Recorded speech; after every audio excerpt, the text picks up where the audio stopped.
When I look back on my youth, it's no wonder that I'm here. There's a path made for my footsteps, that finish line is near.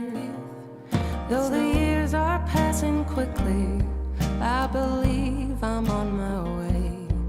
But a voice beneath the surface still manages to say, I'm getting nowhere, baby. Nowhere, baby. I'm getting nowhere, baby.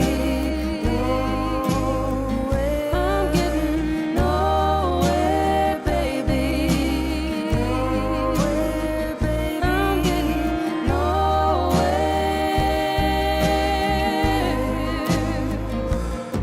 I made some money, made some friends, and some memories to hold. Crossed the mountains and the valleys, fought the swelter and the cold. From a different angle, maybe this adventure could seem grand, but the one I miss too often is being there to hold your hand. I'm getting nowhere, baby. Nowhere, baby. I'm getting nowhere, baby. Nowhere. I'm getting nowhere, baby. Nowhere, baby. I'm getting nowhere.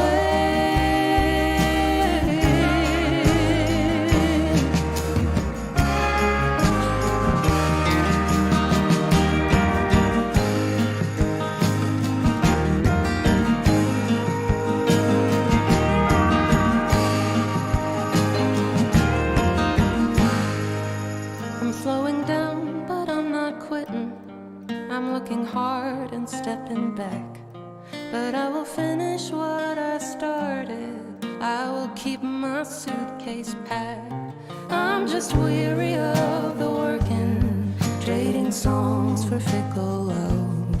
And it's time I showed myself exactly what I am made of. And that's not a cop-out, not a dream drop, not a close but no cigar. And it's not glamour, it ain't fortune, sometimes it ain't anything but hard. I'm not a robot, I'm a human, I'm not built to bear the weight. And I struggle with admitting when I need to walk away. I'm getting nowhere, baby. I'm getting nowhere, baby. I'm getting nowhere, baby. I'm getting nowhere, baby. I'm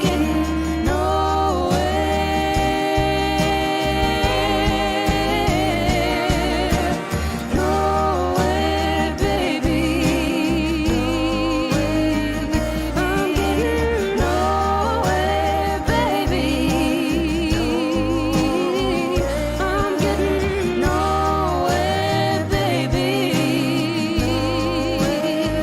I'm getting nowhere, baby. I'm getting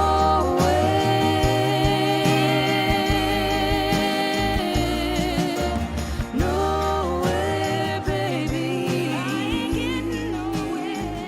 I'm getting nowhere, baby. Nowhere, baby. All right, I want to welcome you back. This is the second episode of the Razor Sharp podcast. I want to make a note, I can't really find the first episode, so I hope that those of you that haven't gotten to watch it yet, I'll be able to maybe share a link. But this one I am going to put camera on, merely because I haven't been able to do any streaming or any podcasts for the past couple weeks. I did do one upload, I think, on Wednesday night. It's been a very busy period. And to be honest, no, YouTubing isn't the top priority, but or not just YouTubing, but I really would like to say, if you want to follow me and you care about this channel because you've liked these videos, the best place to follow me is actually on BitChute, because it's just been amazing the exposure I get on there compared to on YouTube. Now it's not amazing in the grand scheme of things. It's still a pretty small channel, but I think that BitChute is probably where I would be subscribing to myself, although I personally prefer using Odyssey. So you can find all those alt tech links in the description. You can see my handles on the screen if you're watching, and you can also subscribe to the newsletter that's in the description. So there's really two topics today, but we are going to be talking a little bit about censorship as well. But the main topic that I think should be foremost in people's minds, at least right now, is what happened with this terror attack. There's no other way to call it in what's it called, in Washington D.C. And the interesting things that's going to happen is you had two outcomes that were very similar between this attack and the Capitol Hill riot. And I call it the Capitol Hill riot because that's what it is. I don't know why there's a puppy video playing here. I think it's a little inappropriate for the New York Post, but I don't run their site. But yes, you can see his name. I'm not going to say his name, but not that it really matters at this point. But the Capitol Hill riot, one Capitol police officer was killed apparently in the aftermath. I think a different police officer died within a week or so. And it has been treated almost as if it was 9/11. Not almost as if. Some congressman, I think Adam Schiff, in fact, compared it directly to 9/11. It might have been Eric Swalwell. And in the grand scheme of things, it was a horrible event. It was definitely something that was riveting. I was watching it live. But it wasn't the massive milestone in American history that the media and the political actors, Democratic political actors, were making it out to be. This was a terrorist attack, what happened today. It was, or we can at least surmise that there was some sort of motivation, because the person who is from Indiana, it says he may have been living in Virginia, describes himself as a follower of Farrakhan on his Facebook page in reference to Nation of Islam leader Louis Farrakhan. Now, he says, so Green appeared to have come on hard times from his Facebook page. So I don't want to diminish the fact that, yes, there are personal issues that that this story over here is disturbing me, but I'm not going to read the headline. I'm going to resist the urge. But it is unfortunate that people fall on hard times, but we're going to see perhaps that being used as an excuse for what he did. And it says that the account was taken down by Facebook, right? So Facebook has taken down the account of this person. And I would say presumably in order to prevent people from really looking into his motivation. It says, I was on the right track. This is from one of his posts. And everything I had planned was coming into existence. It required long hours, lots of studying and exercise to keep me balanced while experiencing an array of concerning symptoms along the path. I believe to be the side effects of drugs I was taking unknowingly. He wrote on March 17th. Signing the message, Brother Noah X. However, the path has been thwarted as Allah has chosen me for other things. Throughout life, I have set goals, attained them, set higher ones, and then been required to sacrifice those things, he continued. His Facebook posts were first reported by MSNBC, which read them on air. Green allegedly slammed into a fence outside the U.S. Capitol just after 1 p.m. Friday and struck two police officers before crashing into a barricade. Green allegedly got out of the car with a knife and lunged at an officer before being fatally shot, reports say. One of the officers, 18-year veteran William Evans, died at the hospital. The other officer is being treated at an area hospital, and apparently he is a recent certificate. He's completed the Savior's Day Whatever it is they do, the Nation of Islam has this thing called Savior's Day. It's held every year. This year, I guess, one of the venues was in Norfolk, Virginia. And I want to say that you're going to see a huge contrast between the way this incident is treated as opposed to what happened at the Capitol, as opposed to what happened in Atlanta with the murder of those I think they were massage parlor workers. And we just have to keep in mind here that there is never going to be real hard-hitting, fact-focused reporting in this country until people disconnect from the media that's feeding them this swill, right? So it's just, for some reason, saying the word swill made me thirsty, but it's just so frustrating sometimes, and it's frustrating also because I don't have enough time to really give a full reckoning to every single incident like this that happens, right? I barely have enough time to make videos on the topics that I do cover right now. I have a job that takes me on the road, things like that, it's not easy for me to make any videos, let alone other things I want to do like writing. So you basically have to trust that somebody else will do it. And one of the problems that I have is that when we're all, brushing our teeth at night, we should try to repeat something very simple. And it is, there is nobody else, right? We're all imperfect and in many ways very flawed people. And we wish there was somebody more capable, smarter, stronger, better looking to do the things that we want in order for the world to be better. But that person doesn't exist. The person that exists is you. And I think that the more we discuss issues like this and highlight them, obviously it's almost impossible with the rules that are being set, right? Len McCarthy 2.0 is he's had his first channel canceled because of it. I see him in the chat here.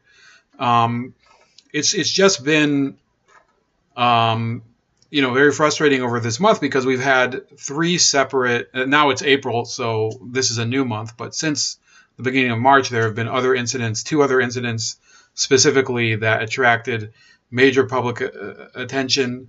Right? There's the Atlanta attacks, which were largely muddled with politics, right? Even though the person who committed them seemingly had a sexual motivation. There was the attack in Colorado, which had even more casualties. The identity of that person was diminished because he happened to be a Middle Eastern person. Because they think that because we would, if were they to report accurately that a person who has an Islamic background is possibly a refugee background, if I remember correctly, the perpetrator of the Colorado attack, that he was likely a devotee of ISIS. They think that this would induce people to attack literally every Middle Eastern person that they see, and that's the part where the media doesn't actually trust the people that it's talking to, so it feels that it has to treat them as the dumbest people that they've ever met. And that's not the way that you educate the public, right? The more that you treat people as morons, the less you can expect from them, and they're likely going to continue to live in, if they consume the same media all the time, they're going to live in some sort of false reality, right? There's a lot of bias that we all feel because we're stuck in sort of the reality we live in. The media is supposed to open vistas into other realities that we haven't considered and maybe have us formulate opinions from that. And when the media instead goes and curates the reality, no, they're forming another false reality. They're not opening up new vistas. They're basically putting up stained glass window and having you look at an image that isn't really there, right? And it's going to happen with this. It happened already with the Colorado attack. That's why there's all of this movement to pass another assault weapons ban. In this case, this opens a valid question, right? Assuming that the assault weapons ban were to pass, this attacker, if he would have picked a much softer target, supposing he wouldn't have picked, right, the U.S. Capitol, which until recently was protected by razor wire. It was protected by massive deployments of the National Guard. If it was protected by round-the-clock surveillance. Let's say you picked a softer target, a Chuck E. Cheese, God forbid. I mean, can you imagine the carnage he would have created by driving his car into there, possibly, into one? And these are things, and I don't want to get too specific with things because I don't want people to take ideas. I don't want people to suffer from bloodshed that could have been averted. But this is one of the reasons I think people should be allowed to protect themselves. But this is also one of the reasons I think people should do their best to stay informed. There was a woman I had to drive recently, right? And she was saying, everything's so depressing. I don't really, she's very distraught over the situation. Similar politics to mine, not exactly the same. And she said, it's gotten so bad, I don't want to pay attention anymore.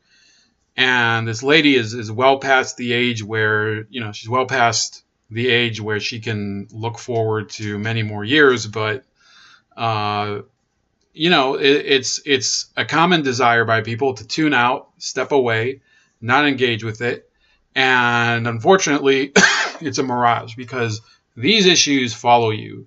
These things that are happening follow you in your day-to-day life.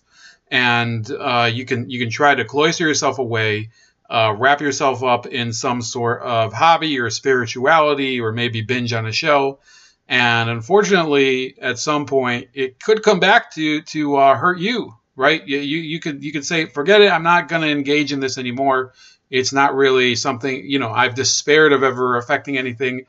And while I'm sure that, we're all feeling very powerless right now, even people that are on the liberal side, I think are feeling powerless to some degree. If you really talk to some of them, they don't really feel empowered over the past few months. Not too much has changed, right? They got a stimulus check, but incidents like this are still happening. With terror attack of the Capitol, a mass murder in Atlanta for one reason, mass murder in Colorado for a different reason. I believe there's also been terror attacks in France, in Indonesia, that are not being reported by the media because it's inconvenient for the media to both cover the attacks and also cover the motive, because they're afraid that you're so biased that you will take the news and you will try to exact retribution on people, even though people have the right to know the truth, even if it's an uncomfortable truth. And I can tell you, I live in an area, there's many Lebanese people, there's many Egyptian people. I don't think that it's fair to them to be looked at as possible terror operatives when many of them have lived here for decades. They own, several franchise businesses. But, I think you should look at people as individuals. That's the answer. We shouldn't hide the news in order to prevent people from being prejudiced. We should encourage people to treat others as individuals and then tell them the truth. And the media is not capable of doing that because they don't trust their audience. So that's what I have to say concerning the attack on the Capitol, which, obviously a tragedy. Condolences to the family of Officer Evans, and also, I wish well to the person. There was another Capitol police officer who was injured. And, I think we should criticize. This is why I think we should be able to criticize the police. Remember, though, that they're human, and remember that the fact that we have rights that protect us from their abuse, those rights do not mean that they don't have rights that protect them from the abuse of the government as well, right? So that's concerning the Derek Chauvin trial. A lot of bombshells this week. I haven't been able to keep up with it, so I'm not going to discuss it in depth. But, needless to say, I have been hearing tidbits about it. So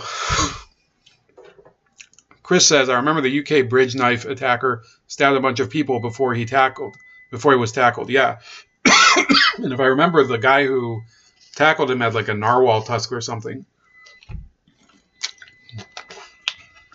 And I'll bet you, the times are so absurd that at this point, I can see the perpetrator of this attack being used as a martyr for mainstream, quote unquote, mainstream movements. Movements like including Black Lives Matter, who I don't consider mainstream, but some of these organizations like the NAACP, which by the way sends me mailers constantly to one of my older emails, and I get them, and it's like they have become, the idea that they're not a partisan organization. I know none of you are going to be surprised, so I'm not trying to tell you that this is shocking, but during the election, they were telling Biden, no, don't say that we endorsed you. We don't make endorsements. Well, they behave like they make endorsements, right? So it's not an endorsement, but it is. And what they do is they take political positions, and often positions that are in contrast to the facts. And that's what they did with the Michael Brown shooting.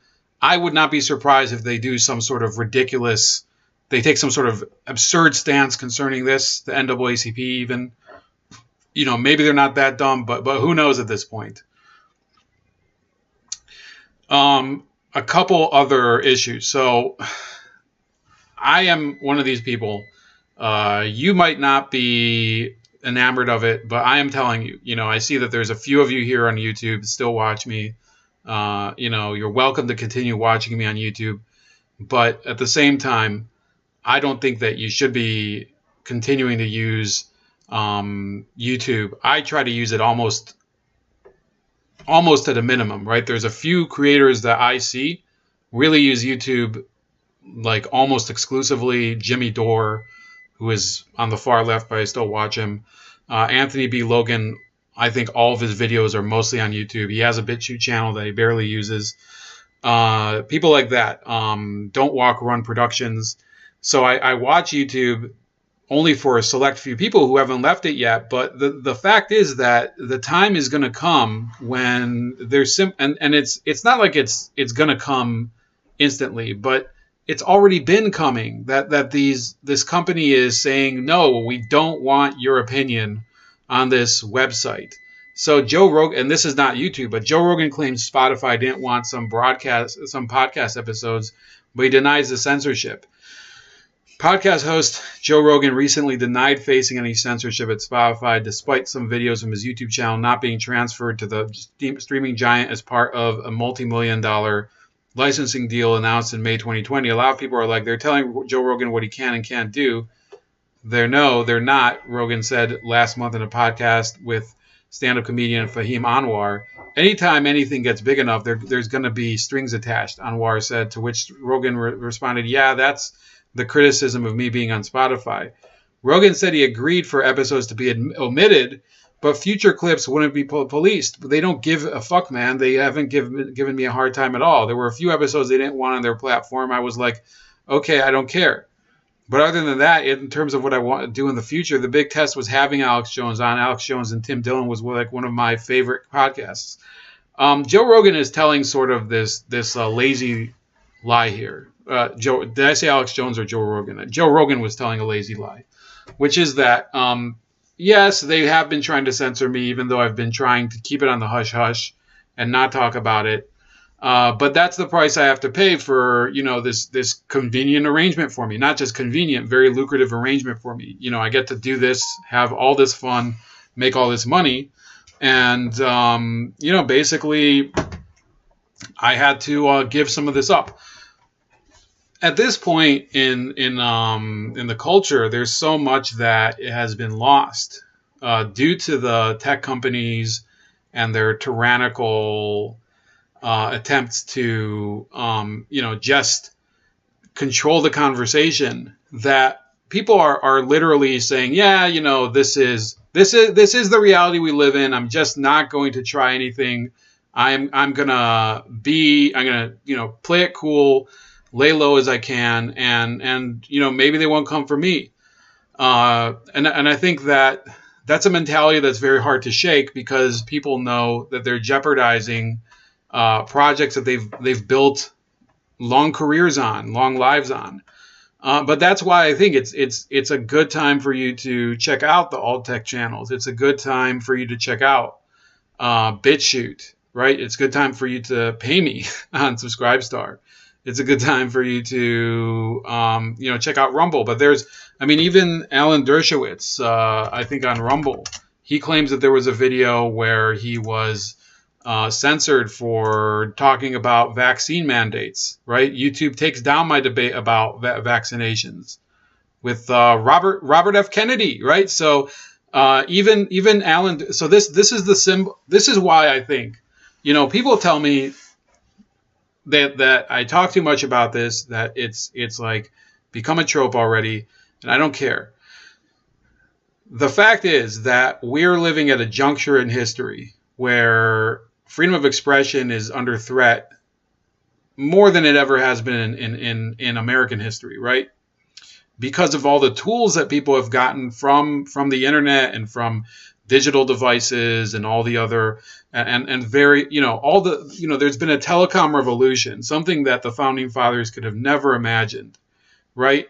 And yet Americans have become so conditioned and pampered by it that largely they're not willing to take a look in the mirror and realize that those tools they're not tools of you, they're tools of the people that are trying to use you, right? The media can be used to use you to get a reaction or to suppress a reaction on the other hand. So the fact that if you have Alan Dershowitz, who, I disagree heavily with him on the Second Amendment. I think he's totally wrong on the Second Amendment. I think he believes you can have different opinions on the Second Amendment. I disagree with him totally on abortion. I disagree with him totally about vaccination mandates. Oddly enough, I agree with Bobby Kennedy a little bit more on that, which is something. So the idea that I can't separate my opinion from the fact that an issue has two sides, right? That is one of the innovations of tech tyranny. The fact that they think that having a disagreement about a very nuanced topic is something that is so dangerous that we shouldn't even listen to this. This shouldn't even be available, because the doubt that's created in people's minds will cause damage to society. Do you know where that type of thinking exists as well? Places like the Vatican, places like various fanatical sets of Islam and other religions, Judaism included.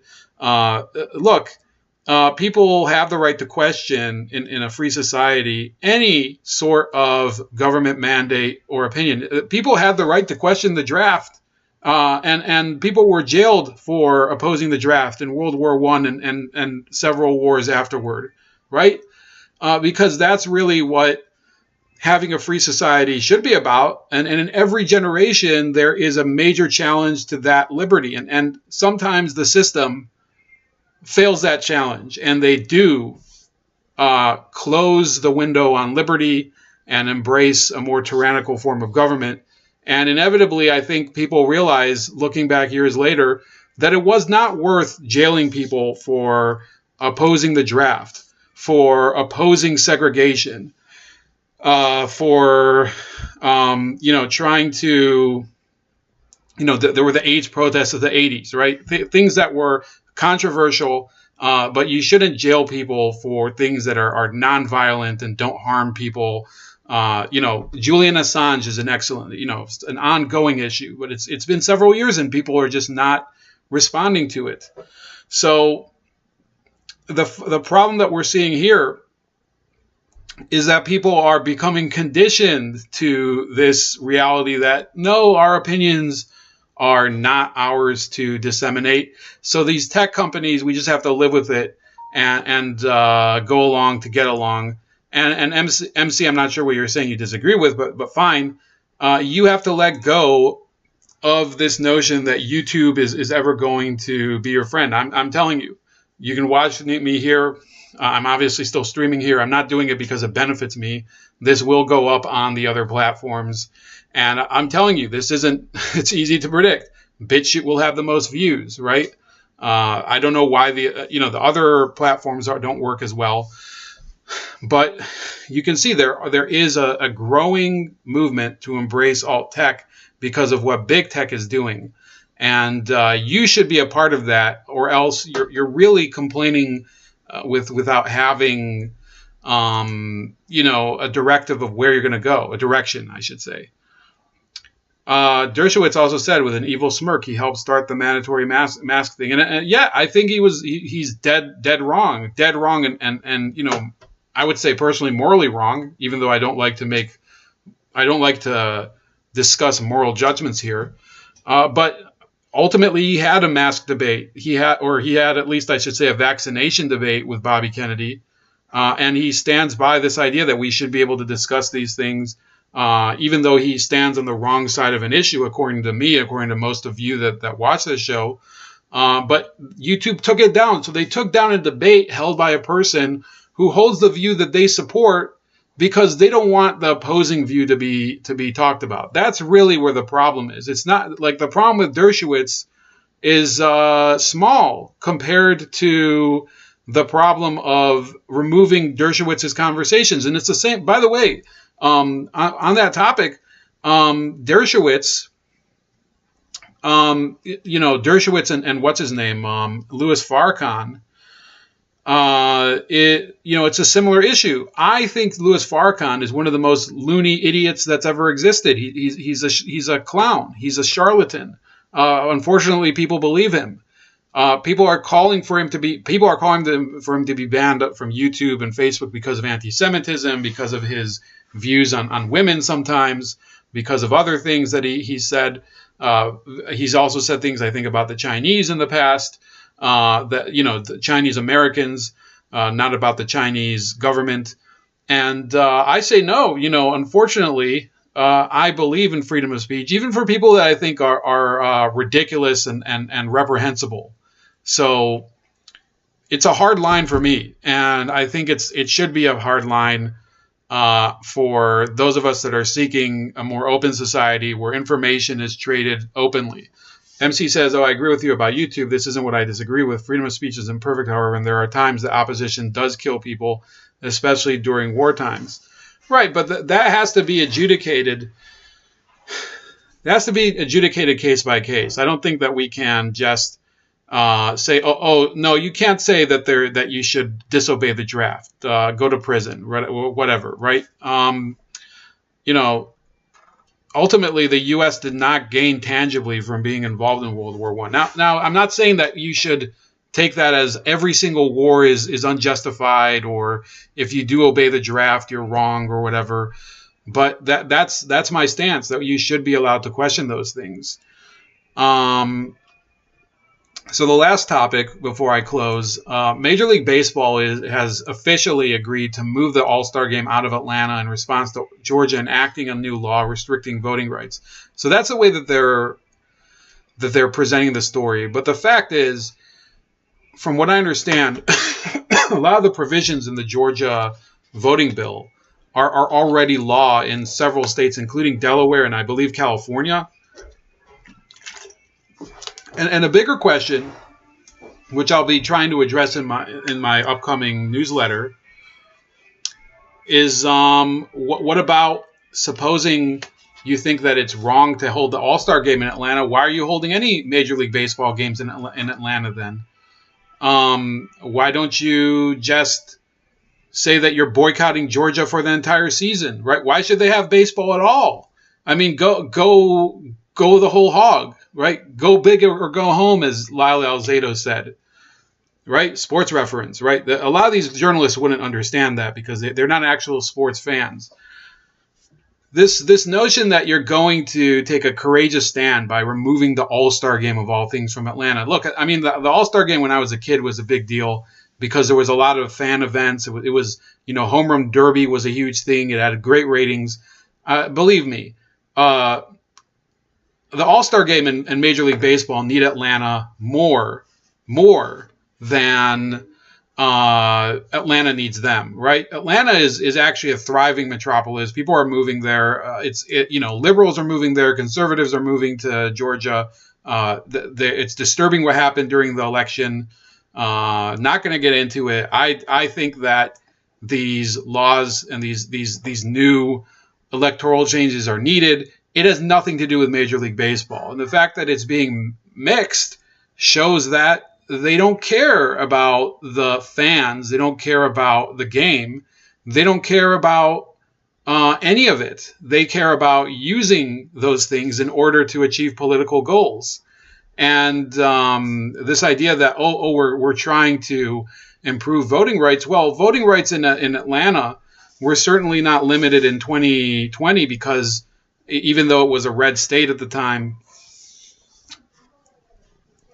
it was something that happened, right? The state did allow every single citizen that wanted to vote.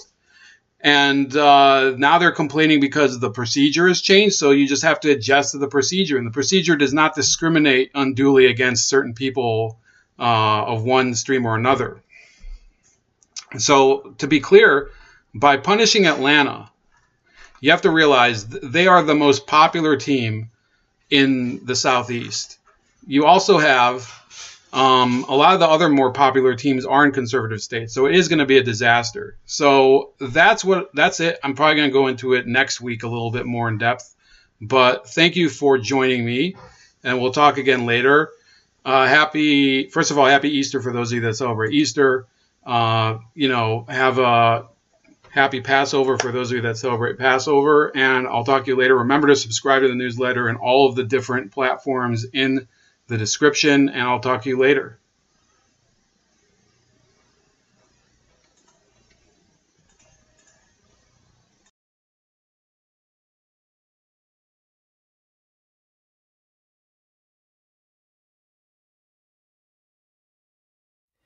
When I look back on my youth, it's no wonder that I'm here.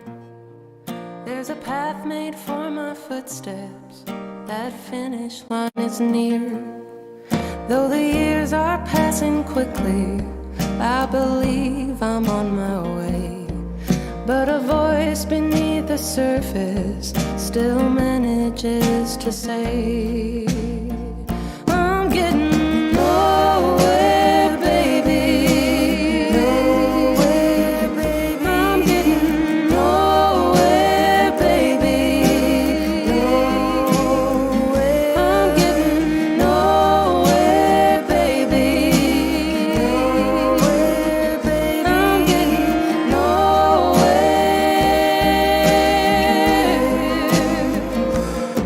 I made some money, made some friends, and some memories to hold.